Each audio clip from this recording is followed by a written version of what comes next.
Good morning everyone, this is JP sir. देखो भाई साहब, फोर्थ क्वेश्चन का लास्ट पार्ट है। पहले 3 पार्ट करा दिए हैं, हर पार्ट में 4-4 क्वेश्चन कराते आ रहा हूँ। यहाँ पे हम लोग कौन कौन से 13, 14 और 15 जो बचे हुए 3 क्वेश्चन हैं उनको करने वाले।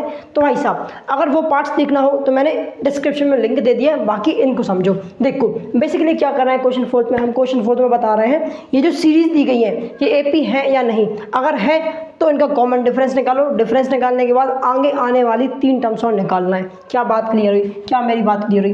कैसे निकलती भाई साहब एपी, मतलब कोई भी सीरीज एपी कैसे होती है बताता हूँ। अगर 2 कंसेक्यूटिव टर्म्स के बीच में, किसी भी 2 कंसेक्यूटिव टर्म्स के बीच में हर जगह अगर डिफरेंस सेम होता है तो वो सीरीज हमारी एक एपी होती है। कैसे चेक करते हैं भाई साहब, कैसे चेक करते हैं? देखो A1, A2, A3, A4 ये हमारी टर्म्स होती हैं, इनसे हम डिनोट करते हैं टर्म को।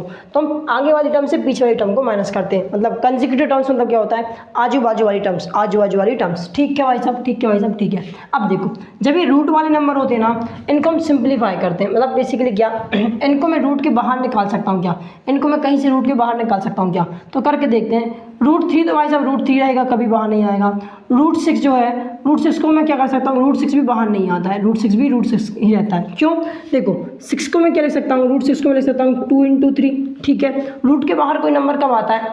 रूट के बाहर कब नंबर को यहाँ कैसे आता है? अगर यहाँ पे लिखा होता 3 तो 3 और 3 पेयर बना देता और 3 एक बार बाहर आ जाता तो रिजल्ट क्या हो जाता? 3√2 हो जाता। क्या मेरी बात क्लियर? लेकिन अगर तुम देखोगे तो 6 को हम √6 को हम क्या लिख सकते हैं? √2 × 3। बिल्कुल सही बात है। तो पेयर नहीं बन रहा तो बाहर नहीं आएगा, मतलब √6 ही निकल आएगा। जो 9 है, 9 बेसिकली क्या होता है? 9 तो 3 का स्क्वायर होता है, तो 9 तो भाई साहब बाहर आ सकता है। रिजल्ट क्या दे देगा? 3 दे देगा। क्या 12 से कुछ बाहर आ सकता है? देखो जरा करके प्राइम फैक्टराइज करते हैं। 2 से करेंगे 6 टाइम में, 2 से करोगे 3 टाइम से, 3 से करोगे 1 टाइम में, मतलब एक पेयर बन रहा है, 2 बाहर आ सकता है। इसका रिजल्ट क्या हो जाएगा? 2√3। क्या चीज़ यार? 2√3 मतलब क्या? 12 को मैं लिख सकता हूँ, 12 को मैं लिख सकता हूँ 2√3। इसमें कोई क्वेश्चन वाली बात नहीं है। अब देखो, अब डिफरेंस निकालेंगे। A1 ये, A2, A3 एंड A4। तो A2 माइनस A1 करते हैं। A2 क्या था? √6 माइनस √3। √6 √3 एक दूसरे से माइनस नहीं होते, यहीं चिपके रह जाएंगे, ऐसे कैसे रखे रह जाएंगे। अब क्या करो? √3 में से √2 को माइनस कर लो। √3 में से √2 को A3 में से A2 को माइनस करो। सो 3 माइनस √6।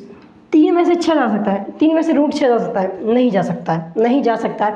इसलिए इसको भी हम यहीं पे छोड़ देंगे। अब तुम ध्यान से देखोगे, एक डिफरेंस ही आ रहा है और एक डिफरेंस ही आ रहा है। क्या ये दोनों के दोनों डिफरेंस सेम है? क्या ये कभी भी सेम हो सकते हैं? नहीं हो सकते। मतलब भाई साहब कॉमन डिफरेंस नहीं है, डिफरेंस सेम नहीं है। क्या भाई साहब? डिफरेंस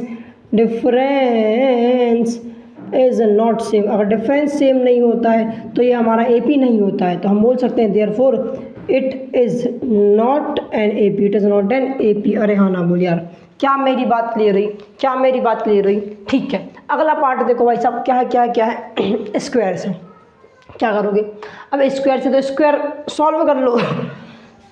1 का स्क्वायर क्या होता है? 1, 3 का स्क्वायर 9, 5 का स्क्वायर 25, 7 का स्क्वायर 49। इस तरीके से बढ़ती जाएगी। अगर तुम नोटिस करोगे, एक नंबर छोड़ करके दूसरा स्क्वायर आ रहा है, एक नंबर छोड़ करके दूसरा स्क्वायर आ रहा है। पहले 1 था, फिर 3 था, फिर 5 था, फिर 7 था, फिर 9 आएगा। इस तरीके की सीरीज बढ़ेगी। लेकिन हमें सीरीज नहीं देखना, हमें देखना है ये एपी है या नहीं। कैसे करोगे? कैसे करोगे? A2 माइनस A1 कर लो। A2 कितना है? 9। A1 कितना है? 1। अरे हाँ ना बोल यार।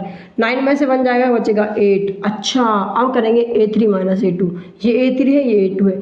A3 कितना है? A3 तो भाई 25 है। A2 कितना है? A2 अपना 9 है। 25 में से 9 माइनस करोगे कितना बचेगा? 16। कितना यार? 16। करके देख लेना, मुझे पहले से आता है। अब तुम ध्यान से देखो, एक डिफरेंस ही आ रहा है, एक डिफरेंस ही आ रहा है। डिफरेंस वापस से अलग अलग है, और अगर डिफरेंस अलग अलग होता है तो हम क्या लिखते हैं? द डिफरेंस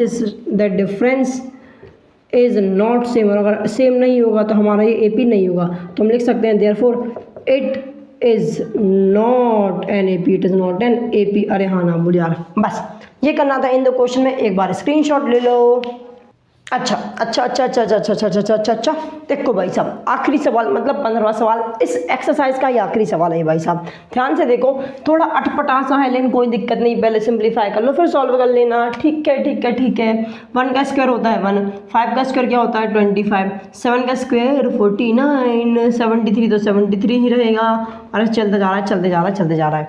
मुझे बताना है ये एपी है या नहीं है। तो क्या करो? कुछ नहीं करो भाई साहब, डिफरेंस निकाल लो। तो निकालते हैं। A2 माइनस A1 करेंगे, सो 25 माइनस 1 करो, कितना मिलेगा? 25 में से 1 जाएगा, बचेगा 24। कितना यार? 24। इसमें कोई क्वेश्चन वाली बात नहीं है। इसी तरीके से A3 भाई साहब A3 माइनस A2 कर दो, थर्ड टर्म में से सेकंड टर्म माइनस कर दो, सो 49 माइनस 25, 49 में से अगर 25 माइनस करोगे, करके देख लेना, वैसे वापस से 24 ही आने वाला है। करो भाई साहब ज़रा करो, 9 में से 5 जाएगा बचेगा 4, 4 में से 2 जाएगा बचेगा 2, अरे हाँ ना बोल यार, मतलब क्या आ गया 22, 24 कितना यार 24 आ गया। अब मुझे दिख रहा है भाई साहब डिफरेंस बराबर आ गया, डिफरेंस बराबर आ गया, इतना काफ़ी है। लेकिन अगर तुम्हें नहीं मान रहा है तुम्हारा मन तो एक बार और कर लो, क्या कर लो भाई साहब, A4 माइनस A3 कर लो, A4 माइनस A3 और वापस से करके देख लो। तो देखो 73 माइनस 49, क्योंकि यहीं पे हमें सबसे ज़्यादा कन्फ्यूजन थी, तो यहीं पे वापस से कर लेते हैं। 73 में से 49 माइनस कर लो, 3 में से 9 जाएगा नहीं, बाजू में से 1 लेगा, यहाँ बचा 6, यहाँ हो गया 13, 13 माइनस 9 करोगे मिलेगा 4, 6 माइनस 4 करोगे मिलेगा 24। अरे हाँ ना मोल यार, इसमें कोई दो राय वाली बात नहीं है। तो ध्यान से देखो, मैंने देखा कि यार डिफरेंस भी बराबर आ रहा है, क्या आ रहा है, डिफरेंस बराबर आ रहा है। अगर डिफरेंस बराबर है तो लिखो पहले जरा, डिफरेंस, डिफरेंस इज बराबर, डिफरेंस इज इक्वल या फिर डिफरेंस इज सेम। अरे हाँ ना बोल यार, अगर डिफरेंस सेम होता है तो हम बोल सकते हैं therefore it is an AP, it is an AP, और अगर AP है तो कॉमन डिफरेंस होगा कितने का, 24 का। अच्छा, अब आगे की 3 टर्म बतानी है, आगे की 3 टर्म बतानी, तो क्या करना है भाई साहब, जो भी हमारी ये वाली टर्म थी, फोर्थ टर्म, पहले 4 टर्म लिख लो, पहले 1 का स्क्वायर या फिर 1 लिख लो डायरेक्ट, फिर क्या था 5 का स्क्वायर या फिर 25 लिख लो, फिर 7 का स्क्वायर मतलब 49, फिर 73, इस तरीके से बढ़ता जा रहा है। तो अगली टर्म क्या होगी, अगली टर्म क्या होगी, क्या करो, जो ये लास्ट टर्म है, ये फोर्थ टर्म है, उसमें 24 प्लस कर दो। 73 में ज़रा 24 प्लस करियो, देखो 3 + 4 होता है 7, ओके 7 के अंदर 7 + 2 कितना होता है 9, कितना यार 9, तो कितना हो जाएगा 97। अगला टर्म क्या हो जाएगा 97, 97। अगला टर्म इसके आगे वाली टर्म, इसके आगे आने वाली टर्म क्या होगी, 97 में 24 प्लस कर दो, 97 में 24 प्लस कर दो, 4 + 7 होता है 11, 11 का 1 लिखेंगे, 1 ऊपर जाएगा। 9 + 2 कितना होता है, 9 + 2 11, 11 + 1 कितना हो जाएगा 12, अरे कितना यार 1 2 1, कितना 1 2 1। अगली टर्म क्या होगी, 121 में 24 प्लस कर दो।